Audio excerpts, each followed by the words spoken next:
예루살렘으로 올라가는 사도 바울의 이야기를 읽고 있습니다.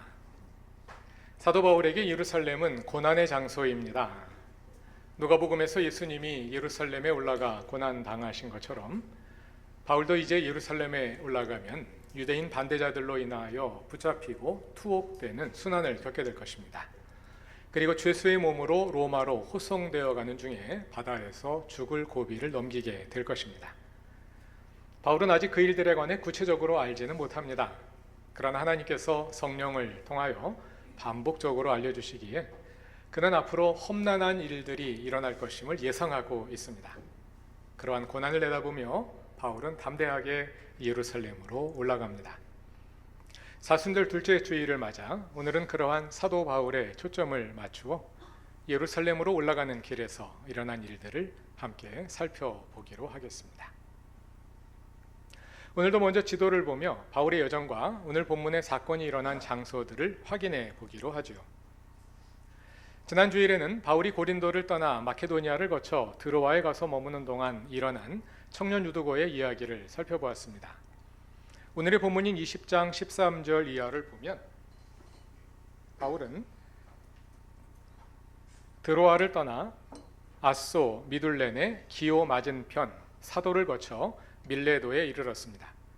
이곳에서 바울은 에베소의 장로들을 불러서 고별 설교를 하게 됩니다. 그 내용이 17절부터 38절까지에 담겨 있습니다. 그 후 21장을 보면 바울은 밀레도를 떠나 배를 타고 고스와 로도를 거쳐 바다라로 가고 거기서 다시 페니키아로 가는 배를 갈아타고 키프로스의 서남쪽 해안을 따라 두로에 도착하여 7일간 머뭅니다. 그리고 다시 두로에서 출항하여 돌레마이에서 항해를 마칩니다. 그곳에서 하루를 지낸 후 바울이 그 다음부터는 걸어서 가이사랴로 간 것 같습니다. 그리고 거기서 예루살렘으로 올라갑니다. 오늘 본문에는 바울의 항해 경로가 유달리 자세하게 언급되어 있는데요. 그 경로는 그 당시 로마 제국의 무역 항로와 일치합니다.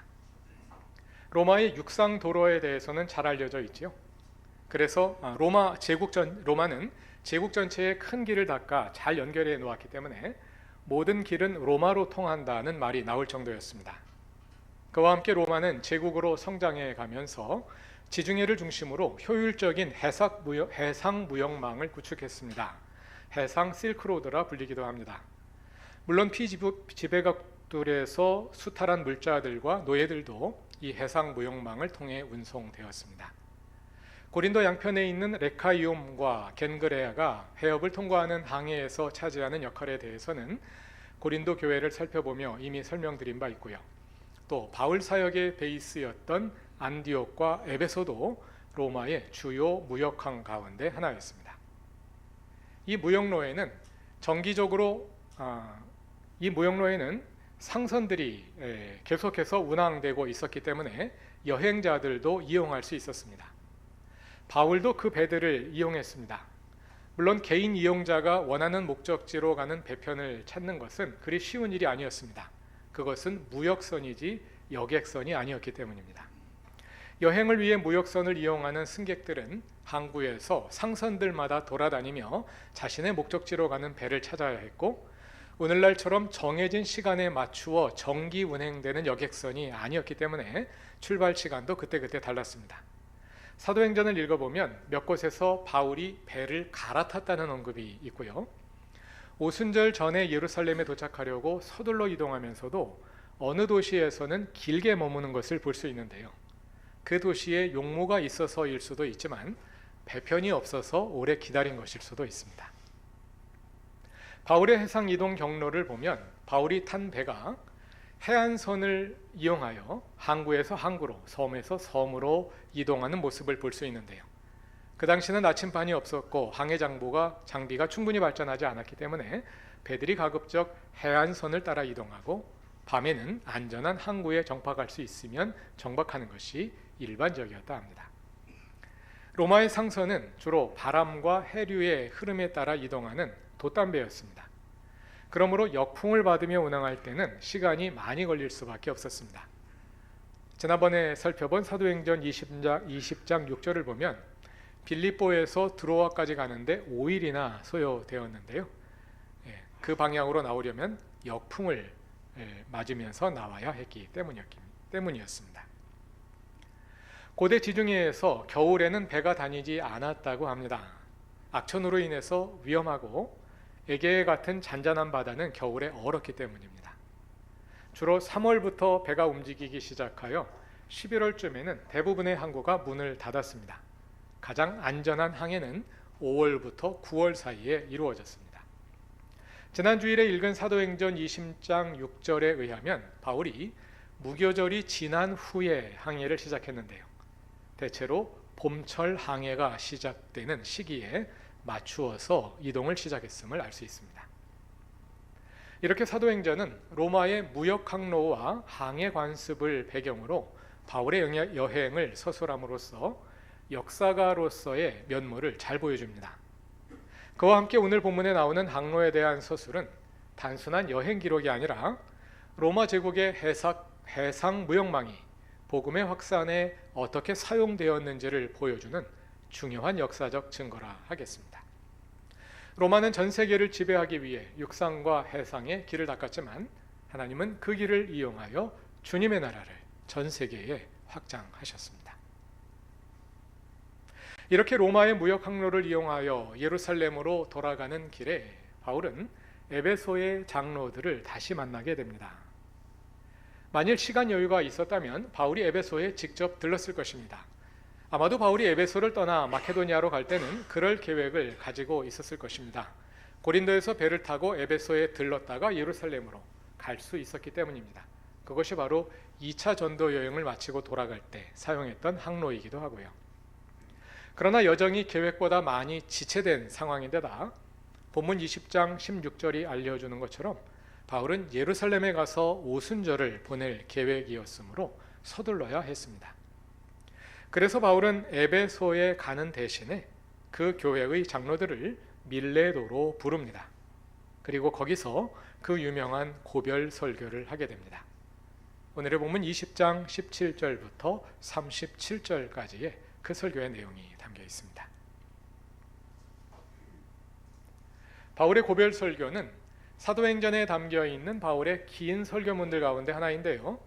그중 유일하게 그리스도인들에게 한 설교문입니다.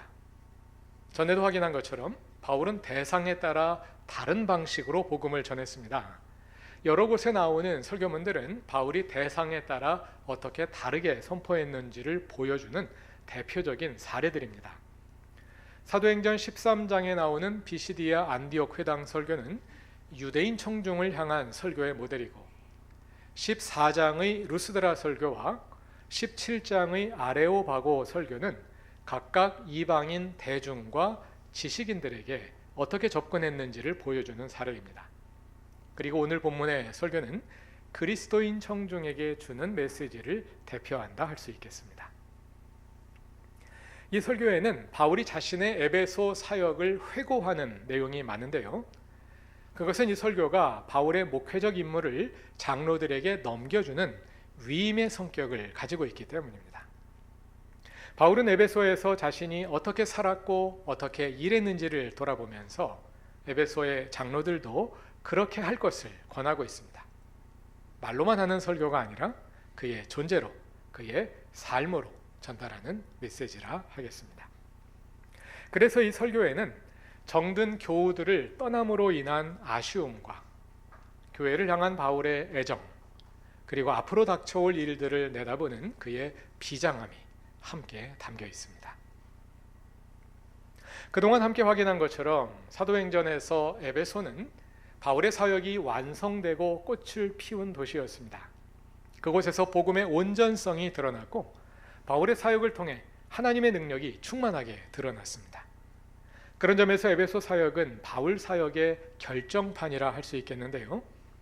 자신의 에베소 사역을 돌아보는 바울의 회고를 통해 우리는 그의 사역의 중점이 어디에 있었는지, 그리고 그 사역의 본질이 무엇이었는지를 잘 알아볼 수 있습니다. 무엇보다 그의 사역을 한마디로 요약하자면 그것은 사람을 섬기지 않고 주님을 섬긴 것입니다. 20장 19절을 다 같이 읽어봅시다. 나는 겸손과 많은 눈물로 주님을 섬겼습니다. 그러는 가운데 나는 또 유대 사람들의 음모로 내게 덮친 온갖 시련을 겪었습니다. 바울이 주님을 섬김에 세 가지가 동반되었습니다. 그것은 모든 겸손과 눈물과 시련입니다. 겸손은 하나님 앞에서 나를 낮추는 것입니다. 눈물은 하나님과 교우들을 향한 애정에서 나온 것이라 생각됩니다. 그와 함께 외부의 유대인 반대자들로부터 오는 시련이 있었습니다. 이 세 가지가 바울 사역의 특징이었습니다. 19절에 언급된 이 세 가지 특징은 20절과 21절에 서술된 상황에서, 즉 하나님 나라의 복음을 선포하는 가운데 나타난 것입니다. 20장 20절과 21절을 다 같이 읽어봅시다. 나는 또한 유익한 것이면 빼놓지 않고 여러분에게 전하고 공중 앞에서나 각 집에서 여러분을 가르쳤습니다. 나는 유대 사람에게나 그리스 사람에게나 똑같이 회개하고 하나님께로 돌아올 것과 우리 주 예수를 믿을 것을 엄숙히 증언하였습니다. 바울은 여기에서 모든 것을 모든 사람에게 증언했음을 강조합니다. 복음의 내용 가운데 청중이 좋아하는 것만 뽑아서 설교한 것이 아니라 복음의 모든 것을 선포했습니다. 그리고 이 사람 저 사람 가려서 증언하지 않고 유대인과 이방인에게 똑같이 증언했습니다. 왜냐하면 그는 주님을 섬기는 자로서 주님의 뜻을 온전히 전달하는 사명을 맡은 자였기 때문입니다. 이 점은 뒤에 나오는 25, 26, 27절에서도 다시 한번 강조됩니다. 이제 그러한 복음의 증언을 위해 바울은 예루살렘으로 올라갑니다. 그런데 그것은 자신의 계획에 따른 일이 아닙니다. 22절을 다 같이 읽어봅시다. 보십시오. 이제 나는 성령에 매여서 예루살렘으로 가는 길입니다. 거기서 무슨 일이 내게 닥칠지 나는 모릅니다. 바울은 지금 예루살렘으로 올라가고 있습니다. 그런데 사도행전은 바울이 예루살렘에 왜 가는지 설명해 주지 않습니다. 우리는 로마서를 통해 그 이유를 알 수 있습니다. 로마서 15장 25절을 보면 바울은 로마로 바로 가고 싶었으나 마케도니아와 아가의 성도들이 예루살렘의 가난한 사람들을 위해 모금을 해준 것이 있어서 먼저 그것을 전달하기 위해 예루살렘에 갔습니다. 그러나 사도행전은 그에 관해서 전혀 언급하지 않습니다. 그 대신 그보다 더 큰 동기가 작용하고 있음을 보여주려 하는 것 같습니다. 그것은 성령이 바울을 묶어서 예루살렘으로 끌어가고 있다는 것입니다. 어쩌면 구제금을 전달하게 된 것조차 그 더 큰 목적에 따라 일어난 일일지도 모르겠습니다. 바울은 예루살렘에서 무슨 일이 닥칠지 구체적으로 알지 못합니다. 그러나 그 일의 성격은 잘 알고 있습니다. 23절을 다 같이 읽어봅시다. 다만 내가 아는 것은 성령이 내게 일러주시는 것뿐인데 어느 도시에서든지 투옥과 환란이 나를 기다리고 있다는 것입니다. 성령께서 바울을 붙들어 예루살렘으로 끌고 가시면서 거기에서 투옥과 환란이 그를 기다리고 있음을 각 도시에서 말씀해 주셨답니다. 성령이 어느 도시에서 그렇게 일러주셨는지 지금까지 사도행전 본문에는 전혀 드러나지 않습니다. 그러나 뒤로 가면 그런 장면이 나옵니다. 21장 4절을 다 같이 읽어보겠습니다. 우리는 두로에서 제자들을 찾아서 만나고 거기서 이레를 머물렀다. 그런데 그들은 성령의 지시를 받아서 바울에게 예루살렘에 올라가지 말라고 간곡히 말하였다. 이 본문 바로 앞에 나오는 3절을 보시면 바울이 탄 무역선이 키프로스 섬을 지나 두로에서 짐을 풀었기 때문에 바울은 거기서 다른 배를 기다리며 이레를 머물렀습니다. 그동안 일어난 일인데요. 성령이 두로 교회의 성도들에게 바울이 예루살렘에 올라가 고초를 당할 거라고 알려주신 것 같습니다. 그래서 성도들이 바울에게 올라가지 말라고 만류합니다. 비슷한 장면이 21장 10절 이하에도 나옵니다. 이번에는 바울이 가이사랴에 머물고 있는 동안에 일어난 일인데요. 예루살렘에 아가보라는 유명한 예언자가 있었습니다. 사도행전 11장 27절 이하를 보면 그가 안디옥에 내려와 온 세계에 기근이 들 것이라고 예언을 했고, 그대로 되어서 어려움을 당한 예루살렘의 성도들을 위해 안디옥 교회가 구제금을 모아서 바울과 바나바를 통해 전달하는 장면이 나옵니다. 그래서 바울과 아가보는 구면인데요. 그 예언자 아가보가 바울이 가이사랴에 머무는 동안 거기에 왔습니다. 21장 11절을 보면 그가 바울의 허리띠를 가져다가 자기 손과 발을 묶어서는 예루살렘에서 유대인들이 이 띠 임자를 이와 같이 묶어서 이방인들의 손에 넘겨줄 것이라고 예고합니다. 두로에서 그랬던 것처럼 가이사랴의 성도들도 그 말을 듣고 바울에게 가지 말라고 만류합니다. 아마 바울이 밀레도에서 고별 설교를 하기 전에 지나친 다른 도시들에서도 그와 비슷한 일들이 일어나지 않았을까 생각됩니다.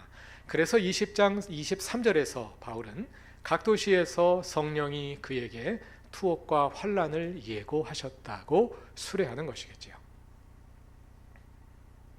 그러나 분명히 예상되는 고난에도 불구하고 바울의 의지는 확고합니다. 20장 24절을 다 같이 읽어봅시다. 그러나 내가 나의 달려갈 길을 다 달리고 주 예수께 받은 사명 곧 하나님의 은혜의 복음을 증언하는 일을 다하기만 하면 나는 내 목숨이 조금도 아깝지 않습니다. 바울은 앞으로 고난이 올 것을 분명히 알고 있습니다. 이제 처음 오는 것이 아닙니다. 회심한 후 지금까지 바울의 생애 전체가 고난이었습니다. 그런데 앞으로 더 큰 고난이 그에게 닥쳐온답니다. 그런데 바울은 그 상황에서 어찌 그리 초연할 수 있었을까요? 바울은 그것을 가리켜 나의 달려갈 길이라고 표현합니다. 여기서 달려갈 길로 번역된 헬라어 드로모스는 디모데후서 4장 7절에 나오는 바울의 회고에도 사용됩니다. 이 본문과 비슷한 바울의 고백이 있죠. 디모데후서 4장 7절에 나오는데요. 거기에도 동일한 드로모스, 나의 달려갈 길이라는 표현이 나옵니다. 경주에서 선수에게 주어진 출애굽을 가리키는 표현입니다. 그의 사명 인식을 가리키는 비유적 표현이라 하겠습니다. 사명을 위해 고난을 감내하는 모습은 가만히 살펴보면 우리 자신에게서도 살펴볼 수 있습니다. 우리도 이것이 내가 당연히 해야 할 일이라고 여길 때는 조금 힘들고 고통이 따르더라도 잘 감내하며 그 일을 해내지 않습니까? 학생들은 공부하기가 얼마나 힘듭니까? 그러나 시험을 앞두면 초인적인 능력이 발휘되면서 잠도 안 자고 평소에 안 하던 공부를 열심히 하게 되죠. 또 우리도 사랑하는 일을 위해서 종종 고난을 감내합니다. 부모들에게, 특히 엄마들에게서 이런 모습을 잘 찾아볼 수 있습니다. 아기를 돌보려면 얼마나 고난이 많습니까? 하고 싶은 일들, 해야 할 일들 다 미루어야지요. 밤에 잠도 못 자지요. 나지만 견뎌내야지요. 돈도 벌어와야지요. 그런데 아기를 사랑하는 마음에 그런 일들을 모두 거뜬히 감내해내지 않습니까? 바울도 그러지 않았을까 생각됩니다. 하나님의 은혜의 복음을 온 세상에 전하는 일이 그에게 주어진 사명이었고 그에게 주어진 경주의 출애굽이었습니다. 그는 그가 너무도 사랑하는 예수를 위해 그리고 예수를 따라 그에게 주어진 고난의 길을 감내하며 걸어갔습니다. 나아가서 바울에게는 그 고난 자체가 사명이었습니다. 다 같이 9장 15절을 찾아봅시다. 바울이 다마스쿠스로 가는 길에서 부활하신 예수를 만나 변화된 후에 아나니아를 통해 하나님께서 주신 사명의 말씀인데요. 그냥 9장, 사도행전 9장 15절과 16절입니다. 잘못 표기됐네요. 9장 15절과 16절을 다 같이 읽어보겠습니다. 주님께서 그에게 말씀하셨다. 가거라. 그는 내 이름을 이방 사람들과 임금들과 이스라엘 자손들 앞에 가지고 갈 내가 택한 내 그릇이다. 그가 내 이름을 위하여 얼마나 많은 고난을 받아야 할지를 내가 그에게 보여주려고 한다. 이 말씀에 따르면 바울의 사명은 두 가지인데요. 하나는 15절, 예수의 이름을 이방인들과 유대인들에게 전하는 것입니다. 다른 하나는 16절, 예수를 위해 많은 고난을 당하는 것입니다. 예수를 위해 고난당하는 것이 사명이라. 예수님이 너무 잔인하시지 않은가요? 저는 바울 예수 그리스도의 사도라는 제목의 영화를 보다가 그 질문에 한 가지 답을 찾았습니다. 이 영화를 보면 바울은 사도로서 사역을 이어가는 동안 계속해서 악몽에 시달립니다. 그것은 그가 회심하기 전에 잔인하게 박해했던 그리스도인들의 모습이 종종 뇌리에 또는 꿈에 떠오르며 그를 괴롭히는 것입니다. 아마도 바울은 복음을 전하며 유대인들에게 고난을 당할 때마다 그가 전에 바로 그들의 자리에 서서 그리스도인들을 박해하던 일을 떠올렸을 것입니다. 그리고 그가 당하는 고난으로 그 죄책감을 어느 정도라도 덜 수 있었을 것 같습니다. 그가 사명으로 받은 고난은 어떤 점에서는 그를 끊임없이 괴롭히던 죄책감으로부터 벗어날 수 있도록 도우시는 예수님의 사랑의 방편이었을지도 모르겠습니다. 이 영화는 네이버 영화나 카카오 페이지에서 보실 수 있습니다. 사순절을 보내며 한번 찾아보셔도 좋겠습니다. 바울의 삶은 고난의 연속이었습니다. 그것은 그의 사명으로 인한 것이었습니다. 그의 사명, 곧 하나님의 은혜의 복음을 증언하는 그 일이 아니었다면 그는 그렇게 고난받을 이유가 없었습니다. 그 사명이 아니었다면 고난당할 이유가 없었습니다. 그러나 그는 그 고난에도 불구하고 사명을 감당하기를 선택했습니다. 그것은 그가 고통을 즐기는 메조키스트였기 때문이 아닙니다. 그가 고난을 감당할 수 있었던 이유는 사명을 수행함으로 인해 얻는 보람과 기쁨의 크기가 그로 인한 고난의 크기보다 더 컸기 때문입니다. 근육 운동을 해보신 분들은 잘 아실 것입니다. 근육 운동이란 근육이 찢어지고 아무는 과정을 반복하며 근육이 불어나게 하는 것입니다. 그래서 근육이 찢어지도록 같은 동작을 반복하며 고통을 느낍니다. 그러나 고통의 결과를 알기에 근육 운동을 하는 사람들은 기꺼이 그 고통을 받습니다. No pain, no gain 이렇게 외치면서 말이죠. 더 많은 것을 얻기 때문에 그로 인한 작은 고난을 감내하는 것입니다. 다이어트를 해보신 분들도 알 것입니다.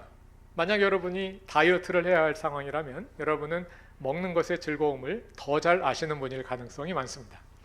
그 즐거움을 포기하고 배고픔의 고통을 선택하는 것입니다. 왜냐하면 그 후에 얻는 기쁨이 더 크기 때문입니다. 그리스도인이 당하는 고난도 마찬가지입니다.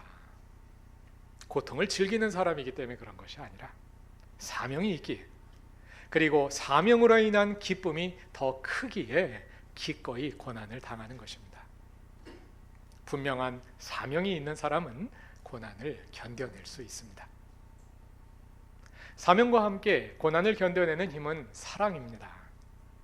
바울의 사명은 그가 너무도 사랑하는 예수로부터 받은 것이었습니다. 사랑하는 이를 위한 일이었기에 그는 거뜬히 고난을 감내할 수 있었습니다. 그 사랑과 사명으로 인해 고난을 당했지만 바울은 그 사명과 사랑으로 인해 너무도 행복한 사람이었습니다. 사명은 하기 싫은데 억지로 떠맡아서 하는 일이 아닙니다. 하나님은 내가 가장 잘할 만한 일을 맡겨주십니다. 그리고 그 사명으로 인해 더 큰 기쁨을 얻을 수 있는 그런 일을 맡겨주십니다. 그런 사명이 있는 사람이 진정 행복한 사람입니다. 왜냐하면 그 사명은 고난을 감내하면서까지 수행해낼 정도로 가치가 있는 일이기 때문입니다. 사명을 위해 당하는 고난, 예수로 인해 따르는 고난을 가리켜 나의 십자가라고 하죠. 나를 따르려거든 자기 십자가를 지고 따르라 말씀하실 때 하신 그 십자가입니다. 하나님은 진정 예수를 사랑하는 사람에게 그런 십자가를 주십니다. 왜냐하면 예수를 사랑하는 사람이 그 사명을 기뻐할 수 있고 그래서 고난을 이겨낼 수 있기 때문입니다. 그러므로 두려워하지 마십시오. 그리고 혹시 하나님께서 그런 십자가를 여러분에게 주셨다면 감사하고 기뻐하십시오. 하나님께서 여러분을 그럴 만한 자격이 있는 사람으로 인정하신 것입니다. 우리가 당하는 작고 큰 고난 속에서 십자가의 주님을 바라봅시다. 그리고 예루살렘으로 올라가는 사도 바울을 묵상해 봅시다. 사명이 있는 사람이 십자가를 감내할 수 있습니다. 예수를 사랑하는 사람이 십자가를 질 수 있습니다. 이 사순절, 자기 십자가를 지고 예수의 뒤를 따르는 모든 성도들에게 십자가의 은혜와 기쁨이 가득하기를 바랍니다. 다 같이 기도드리겠습니다. 우리를 위해 당하는 고난과 고통을 감내하신 주님, 우리도 주님을 사랑하여 우리에게 주신 작은 십자가를 지고 주님을 따르기 원합니다. 우리 앞에 걸으시며 우리의 걸음을 인도하시고 주님을 따름으로 인한 기쁨이 가득하게 하소서. 사순절 주님의 십자가의 고난을 묵상합니다. 우리의 고통 중에 함께 하시는 주님의 은혜가 충만하게 하소서. 예수님의 이름으로 기도드립니다. 아멘.